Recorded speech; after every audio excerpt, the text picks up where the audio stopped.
നമസ്കാരം. വെട്ടിക്കോട് ആദിമൂലം ശ്രീ നാഗരാജ ക്ഷേത്രത്തിലാണ്. ഞായറാഴ്ച കൊണ്ട് വലിയ തിരക്കാണ്. അത് കാരണം അകത്തേക്ക് വാഹനങ്ങൾക്ക് പ്രവേശനമില്ല. അത് കാരണം ഞങ്ങൾ വെളിയിൽ വണ്ടി പാർക്ക് ചെയ്തിട്ടാണ് പോകുന്നത്. പാർക്ക് ചെയ്തത് 1.5 കിലോമീറ്റർ അകലെയാണ്. അത്രയ്ക്ക് തിരക്കായിരുന്നു. വെട്ടിക്കോട് ക്ഷേത്രത്തിൽ വലിയ തിരക്ക് അനുഭവപ്പെടുന്നതുകൊണ്ട് ഇഷ്ടംപോലെ കച്ചവടക്കാരുണ്ട്. ഈ വഴിവെക്കിലിരുന്ന് റോഡിൻ്റെ ഇപ്പുറത്തിരുന്ന് കച്ചവടം ചെയ്യുന്നത്. ഇതുപോലുള്ള ക്ഷേത്രങ്ങളിലൊക്കെ ഇത്ര തിരക്കുള്ളത് കൊണ്ട് ഒരുപാട് കുടുംബങ്ങൾ ജീവിക്കുന്നുണ്ട്. ഇതുപോലെ കച്ചവടം ചെയ്തും മറ്റു ജോലികളൊക്കെ ചെയ്ത് ഒരുപാട് കുടുംബങ്ങൾ ജീവിക്കുന്നുണ്ട്.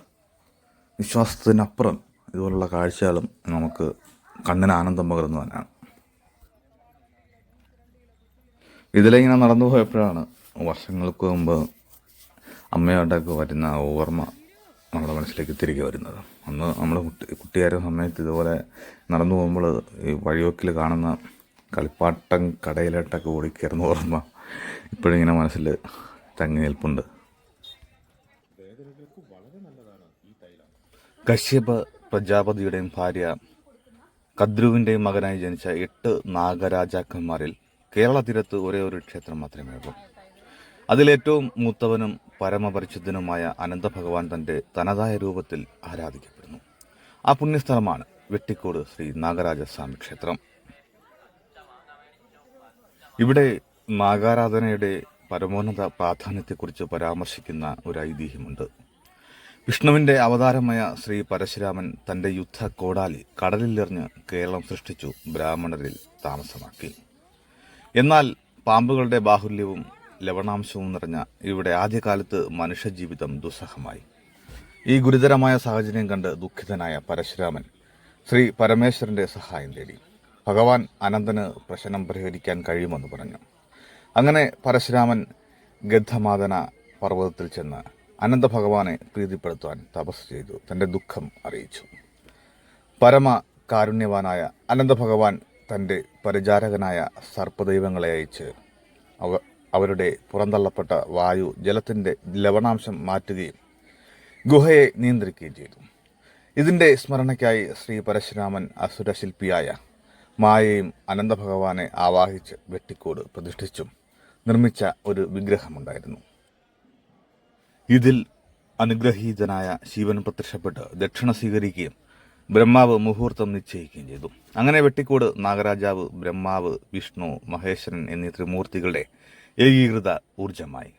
പുള്ളുവൻ പാട്ടിൽ നാം കേൾക്കുന്ന ആദിമൂലം വെട്ടിക്കോട്ട് എന്ന വരി ഈ ഐതിഹ്യത്തെ അടിസ്ഥാനമാക്കിയുള്ളതാണ്.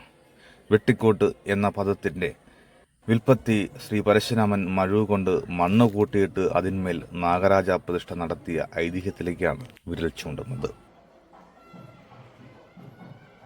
ലോകത്തിൽ ആദ്യമായി നാഗാതിരാജ പ്രതിഷ്ഠ നടന്ന സ്ഥലമാണ് വെട്ടിക്കോട്. അതിനാലാണ് ഈ വിശുദ്ധ സ്ഥലത്തിന് ആദിമൂലം വെട്ടിക്കോട് എന്ന സ്ഥാനപ്പേര് വന്നത്. ഈ ക്ഷേത്രത്തിലെ ആചാരങ്ങൾ മറ്റു ക്ഷേത്രങ്ങളിൽ നിന്ന് ഏറെക്കുറെ വ്യത്യസ്തമാണ്.